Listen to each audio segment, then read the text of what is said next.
Hello everyone, आप सुन रहे हैं ये प्यार नहीं तो क्या है, चैप्टर 11।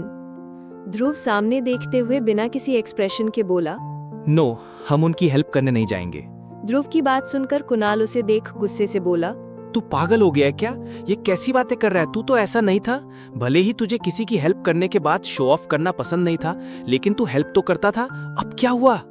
ध्रुव उसे शांत कराते हुए बोला, रिलैक्स, मैंने कब कहा कि मैं उनकी हेल्प ही नहीं करूंगा? कुणाल ने कंफ्यूज होकर पूछा, क्या मतलब है तेरा? ध्रुव उसे समझाते हुए बोला, मेरा मतलब ये है, जब वो मिस क्या नेम है उसका? एक्टिंग करते हुए पूछने लगा तो कुणाल झट से बोला, आरोही। ये सुन ध्रुव ने पहले तो उसे घूरा, लेकिन फिर बोला, या राइट, आरोही। जब वो बाइक चला सकती है तो वो अपनी प्रोटेक्शन के लिए कुछ न कुछ कर ही लेती होगी, और वैसे भी हमें क्या ही मतलब उनसे। कुणाल हैरानी से बोला, तू कहना क्या चाहता है? सीधे सीधे बता ना, ये बातें क्यों घुमा रहा है? ध्रुव सामने देखते हुए बोला, मतलब आजकल गर्ल्स क्या क्या नहीं कर सकती। गर्ल्स को अपने लिए प्रोटेक्टिव होना सीखना ही होगा। मैं ये देखना चाहता हूँ कि ये अपने लिए क्या कर सकती है। That's it. कुणाल उसे देखकर बोला, और अगर प्रदीप ने कोई ऐसी वैसी हरकत करने की कोशिश की तो? ध्रुव मुस्कुराकर बोला, तो हम है ना, हम किस काम आएंगे? फिर इतना तो कर ही सकते हैं उन बेचारे गर्ल्स के लिए। कुणाल ने उसे घूरा, लेकिन फिर मुस्कुराकर बोला, यू आर राइट। अब वो दोनों चुपचाप वहीं खड़े होकर उन तीनों की और उन सीनियर्स की बातें सुनने लगे। सीनियर्स के पूछे हुए सवालों के बदले तनीषा के दिए जवाबों से उन लोगों को भी बहुत हंसी आने लगी थी। कुणाल मन में बोला, तनीषा, तुम तो सच में कमाल हो। बिल्कुल वैसे ही जैसे मुझे अपनी लाइफ पार्टनर चाहिए थी। बताओ, वहाँ बेचारी गर्ल्स की रैगिंग चल रही है और ये अपने लाइफ पार्टनर के सपने देख रहे हैं। अगर ये बात ध्रुव या तनीषा को पता चली तो क्या होगा इनका। वहीं ध्रुव आरोही को देखकर अपने मन में बोला, ये इतनी शांत क्यों है? कहीं मैंने फिर से इसे मिसअंडरस्टैंड तो नहीं कर लिया?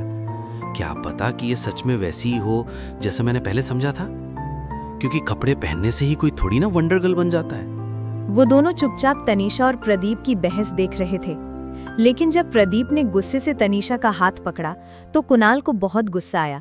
वो गुस्से से आगे बढ़ने लगा, लेकिन ध्रुव ने उसका हाथ पकड़ लिया और उसे रुकने का इशारा किया। ध्रुव आरोही का रिएक्शन देखना चाहता था कि क्या अब भी आरोही शांत खड़ी रहेगी, अपनी दोस्त के लिए कुछ भी नहीं करेगी, जो दोस्त अभी उसके लिए अकेले प्रदीप से लड़ रही थी। कुणाल गुस्से से ध्रुव की तरफ देखकर बोला, तो क्या कर रहा है? देख, वो अब बदतमीजी करने पर उतर आया है और तू अब भी शांत खड़ा सब देख रहा है। ध्रुव ने कुणाल की बात का कोई जवाब नहीं दिया। वो अब भी आरोही की तरफ ही देख रहा था। यहाँ तनीषा प्रदीप से अपना हाथ छुड़ाकर गुस्से से बोली, कैसे निकालोगे मुझे इस कॉलेज से? तुम कहीं के प्राइम मिनिस्टर हो जो मुझे और मेरी फ्रेंड्स को इस कॉलेज से निकलवा दोगे? हाँ?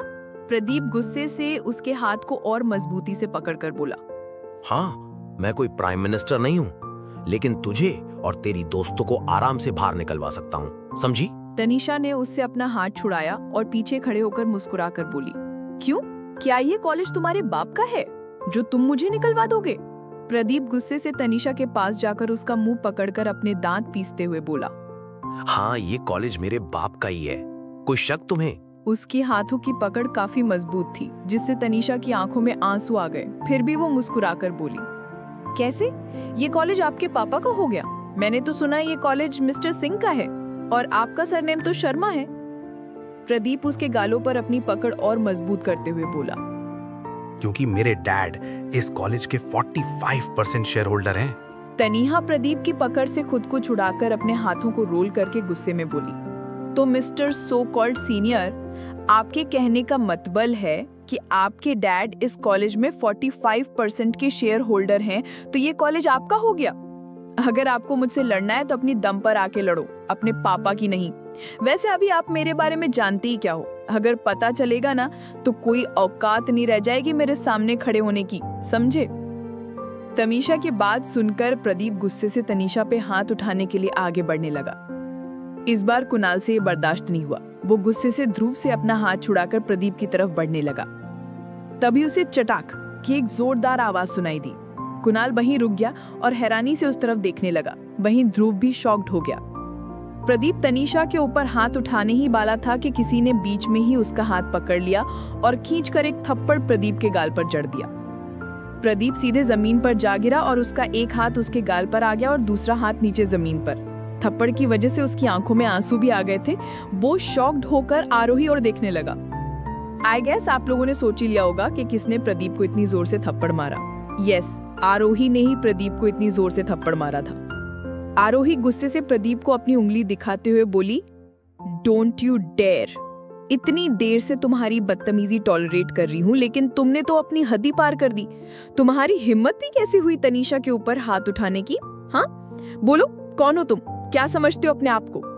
प्रदीप गुस्से से खड़े होकर आरोही की तरफ बढ़ते हुए बोला, मैं कौन हूँ?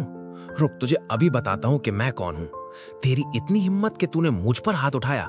इतना कहकर उसने आरोही को मारने के लिए अपना हाथ उठाया ही था, लेकिन आरोही ने बीच में ही उसका हाथ पकड़कर उसके दूसरे गाल पर भी जोरदार थप्पड़ चढ़ दिया।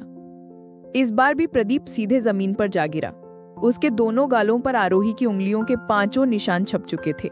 आरोही ने गुस्से में प्रदीप की तरफ देखकर तनीषा की तरफ देखा और उसके पास आकर उसकी चिन को पकड़कर तनीषा का चेहरा देखा, जिसके दोनों गालों पर प्रदीप की उंगलियों के निशान साफ नजर आ रहे थे। उसकी आंखों में आंसू भी थे। उसके गालों पर निशान और आंखों में आंसू देखकर आरोही को बहुत गुस्सा आ गया। वो गुस्से से प्रदीप की तरफ पलटी। आरोही के गुस्से को देख वहां खड़े सभी लोग डर गए। इनफैक्ट कुछ टीचर्स भी जो इतना शोर सुनकर वहां आ गए थे, लेकिन आरोही का गुस्से से भरा चेहरा देख वो भी आगे बढ़ने की हिम्मत नहीं कर पाए। आरोही को गुस्से से अपनी तरफ देखता देख प्रदीप कांपने सा लगा। आरोही उसके पास जाकर घुटनों कर बैठकर प्रदीप के दोनों गालों को कसकर पकड़कर गुस्से से बोली, आज तक मेरे रहते किसी ने भी इतनी हिम्मत नहीं की। कोई मेरे दोस्तों से ऊंची आवाज में बात तक करे, और तेरी इतनी हिम्मत कि तूने उसे चोट पहुंचा दी। आरोही की मजबूत पकड़ से प्रदीप की चीख निकल गई। आरोही उसे छोड़कर खड़ी हुई और बाकी सीनियर्स की तरफ देखने लगी, जो डर से एक कोने में अपना सिर झुकाए खड़े थे। आरोही प्रदीप से बोली, चल खड़ा हो। प्रदीप डरते हुए खड़ा हुआ। आरोही बाकी सीनियर्स की तरफ देखकर बोली, और तुम लोगों से अलग से कहना पड़ेगा, जाओ उसके पीछे जाकर खड़े हो जाओ। सभी डरते हुए प्रदीप के पीछे खड़े हो गए। आरोही उन सब की तरफ देखकर बोली, बहुत शौक है ना अपने जूनियर्स की रैगिंग करने का? चलो अब करो रैगिंग। अरे क्या हुआ, करो ना रैगिंग। देखो ना, मैं यहीं खड़ी हूँ, तुम्हारे सभी जूनियर्स भी यहीं खड़े हुए हैं। किसी को कुछ भी रिएक्ट न करते देख आरोही मुस्कुराकर बोली, छोड़ो, अब मुझे नहीं लगता कि तुम लोगों से रैगिंग हो भी पाएगी, है ना? सही कहा ना मैंने? आरोही ने निकिता और तनीषा की तरफ देखकर उन्हें अपने पास आने का इशारा किया। वो दोनों उसके पास जाकर खड़ी हो गई। आरोही ने दोनों को बेंच पर बिठाया और खुद तनीषा के पास घुटनों पर बैठकर बोली, क्या जरूरत थी तुझे ये सब करने की? तो गाइस, आज का चैप्टर तो यहीं खत्म होता है। अगर आपको मेरी ये कहानी पसंद आ रही हो तो वीडियो को लाइक करें, अपने फेवरेट मोमेंट को कमेंट में जरूर शेयर करें। आपके हर एक कमेंट से हमें और लिखने की हिम्मत मिलती है। और हाँ, मेरी चैनल को सब्सक्राइब करना ना भूलें। साथ ही बेल आइकन जरूर दबाएं ताकि इस जज्बाती सफर का कोई भी हिस्सा आप मिस ना करें। अगले चैप्टर में फिर मिलेंगे, कुछ नए मोड़ों, कुछ अधूरे अल्फाजों और बहुत सारे एहसासों के साथ। तब तक के लिए bye bye and take care.